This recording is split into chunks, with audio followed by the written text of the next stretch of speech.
Hello, hello, hello, John Mason. How is everybody? Hope you're all well. Over the weekend, we had the news that Liz McGill, president of the University of Pennsylvania, had resigned her position. This is over the fact that she and the presidents of MIT and Harvard dithered about whether the the anti-Semitic attacks on Jewish students in their universities, like cursing and threats, and the tearing down of posters of Israeli hostages that have been captured by Hamas, if that counted as hate crimes. And they said, well, you have to look at the context. Context my ass. Threatening, terrorizing, bullying people because of their ethnicity and, and religion. That's your context.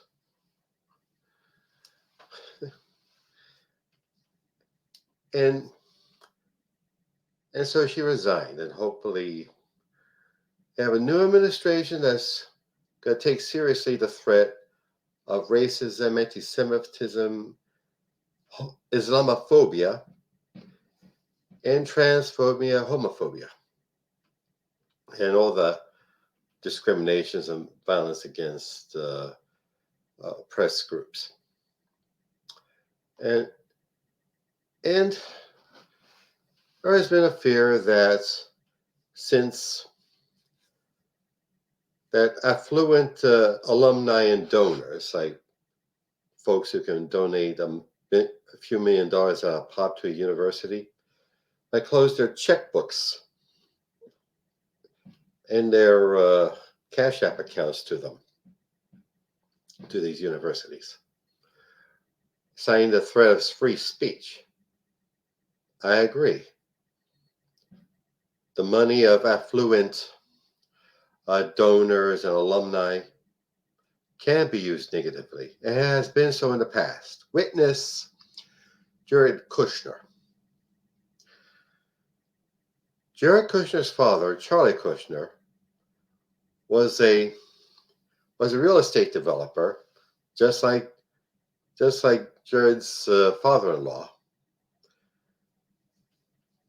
And the way Jared got into Harvard was he wrote out a $2.5 million check to Harvard as a donation.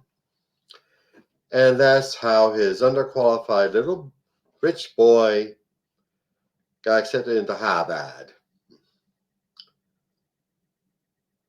So yes, it can be used as a weapon against free speech and professors they don't like. But we're not talking about free speech. Racism is not free speech. Bullying and threats of violence is not free speech. Racial slurs, ethnic slurs, religious slurs are not free speech. Thank you very much.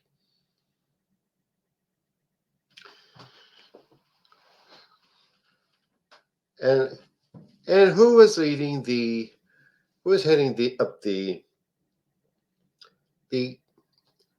hearings when McGill and the other presidents were being interrogated? Elise Stefanik, Republican Congresswoman from New York, who has been so self-righteous about protecting Jewish kids from anti-Semitism. Elise Stefanik, who after years of serving as a relatively moderate to liberal congresswoman, as Republicans go, she has all of a sudden turned totally Trumpalicious, totally pro-Trump, full-on MAGA. And she's going to toe the MAGA line, the Trump line. And you know how the right wing loves to whine about critical race theory, which, as I've said, which I will now say for the millionth and first time, is taught in law schools at the graduate level and not the preschoolers. Got it? Okay. The critical race theory and collegiate what do you call it? Diversity, equity, and inclusion programs, attempting to bring in people from traditionally excluded minorities and genders and religious groups, bring them into the university and make them part of America's elite, hopefully thinking that America's elite will look more like America. These same folks are saying that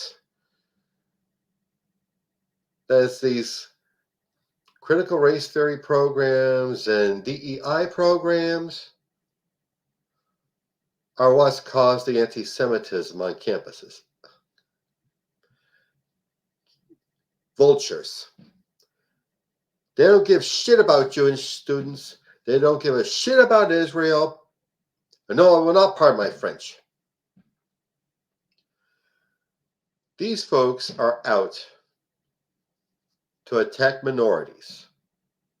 Any independent discussion about racial problems and religious discrimination, ethnic discrimination, any kind of discrimination in this country. They sincerely don't want to do that. What they sincerely want to do is target minorities for everything wrong with America. As a twofer, the right wing, trying to be just plain old Plainville, are attacking Ivy League universities. You know, your Yales, your Harvards, your Princetons, your Penns, those things. You know, trying to be plain folks, which is bullshit. The right wing needs to have a target so they can claim to be line themselves as regular old Americans. Now, not at all thinking that the American establishment is deeply intertwined with the corporate and political and financial elite of the nation, is deeply intertwined with the Ivies. So we are living in a precarious moment. And I believe that so as to prevent the government and affluent alumni and donors from trying to censor the voices coming out of universities, I mean the good ones, the positive ones, the progressive ones, the ones wanting to move the country forward, the positive ones, like I said. They need to build up their internal safeguards. They need to have the backbone, these universities, to fight off the anti-Semitism and the racism and the Islamophobia rampant in these campuses. Sad but true, racism and anti-Semitism and homophobia, etc., are run amok in the campus world, just like in our society in general. See, that's the premise of critical race theory. The premise of critical race theory is that racism is deeply embedded, soaked into the fabric of this country, in our judicial system, our criminal justice system, our political system, our economic system, our industrial system, our military system, and yes, alas, in our academic system. it would be a big help if the universities and colleges and all other institutions that have their own resources to fight off these evils: racism, sexism, Islamophobia, Jewphobia, transphobia, LGBTQ phobia, etc. And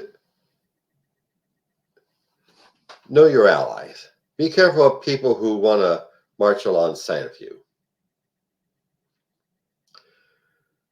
Just like these right-wing bastards who want to use the anti-Semitism to terrorize, to attack CRT programs and DEI programs on campuses. So too, neo-Nazis and racists and anti-Semites have been known to infiltrate the pro-Palestinian movement. Now, listen to me. I am not attacking the Palestinians or the peace movement. Not at all. Okay? I wish wholeheartedly for a two-state solution and peace. Real, honest to God, shalom, salam, between Israelis and Palestinians. I'll do my little bit for it. But, like I said, be careful who you ally with, who you lay into your ranks. What's their agenda? What are they in it for?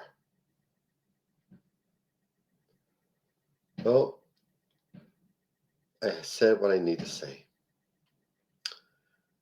Okay. It's particularly important as we are now in the season of Hanukkah, where we, the Jews, commemorate the Maccabees fighting for their right to practice their religion, their culture, from the imperialism of the Assyrian Greek Empire.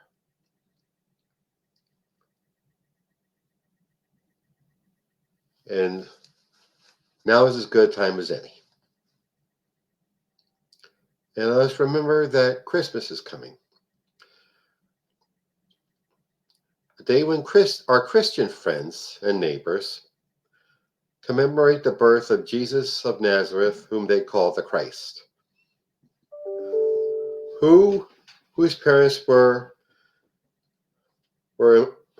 impoverished immigrants being oppressed by a tyrannical government, as so many of our Americans have been. Let's remember that this season. And remember the real stories behind Hanukkah and Christmas. And now, advertisements. My work in broadcasting these podcasts and videos and blogs costs money and work. And I, like every other working person, deserve to be paid for my work. Therefore, I ask everyone to support me in my work. Please go to my website, which you see down below, and please donate through the Buy Me a Coffee button or the PayPal button. I would greatly appreciate it. And also, my novel, Soldier of the Cross, is available on Amazon.com. It is a story of David Lucas, who was a young man in the early 60s, is a drunk and a whore chaser and school bully. He gets in trouble in the army. He comes out born-again Christian, striving to be a manly, virile man for Jesus, trying to be a good Christian man, but the way he goes about it is all wrong, and it leads him to disaster. Please, but that's all I'm going to say about it. Please look it up. Soldier of the Cross on Amazon.com.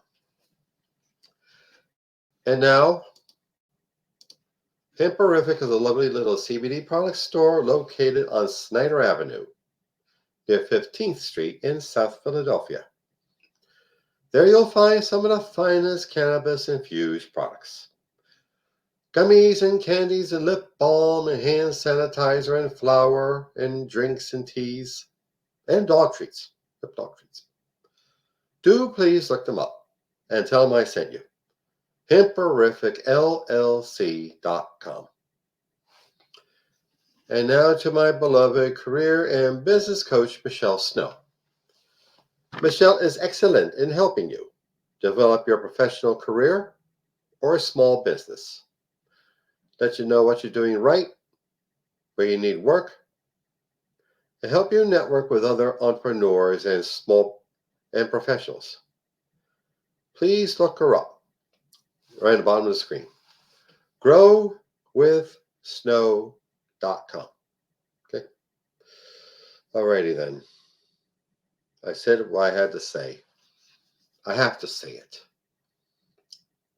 There's, with all the violence and terror going on in the world, I can't keep quiet. I can't clam up about it. I can't shut up about it. This is serious, guys. And if I let them terrorize us into silence, they're winning. So let's keep our mouths open. Let's say what we got to say. Let's voice our opinions. And the haters will be defeated, and we will win. Thanks. Enjoy your holidays. Happy Hanukkah. Bye.